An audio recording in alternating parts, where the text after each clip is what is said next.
లగచర్లలో కలెక్టర్పై జరిగిన దాడిని తెలంగాణ సమాజం ఖండిస్తుంటే మరోవైపు బీఆర్ఎస్ బీజేపీలు ఢిల్లీకి వెళ్లి ఎస్టీ కమిషన్కు ఫిర్యాదు చేస్తాననడం సిగ్గుచేటన్నారు ప్రభుత్వ విప్ ఆది శ్రీనివాస్. బీఆర్ఎస్ హయాంలో నేరెళ్లలో దళితుల మీద దాడి జరిగినప్పుడు కేటీఆర్కు ఈ ప్రేమ ఎక్కడికి పోయిందని ప్రశ్నించారు. నేరెళ్ల ఘటనపై ఎస్సీ కమిషన్ ఇచ్చిన నివేదికను నేటి వరకు బయటకు రానిలేదని అన్నారు ఆది శ్రీనివాస్.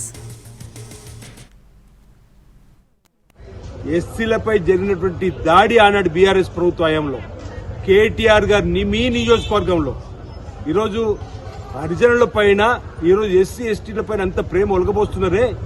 ఆనాడు మీ నియోజకవర్గంలో నేరెళ్ల ఘటనలో దళితులపై జరిగినటువంటి దాడుల్లో ఈరోజు ఇబ్బంది పడుతున్నటువంటి వారిపైన ఆనాడు భారతీయ జనతా పార్టీ కూడా ఎస్సీ కమిషన్ పేరిట వచ్చారు. ఈరోజు విచారణ జరిపినారు. ఆ నివేదిక ఇప్పటికి ఎందుకు బయట పెట్టారు అంటున్నా. అంటే ఘటనలో ఎస్సీలపై జరిగినటువంటి దాడి ఆనాడు బీఆర్ఎస్ ప్రభుత్వ హయాంలో కేటీఆర్ గారు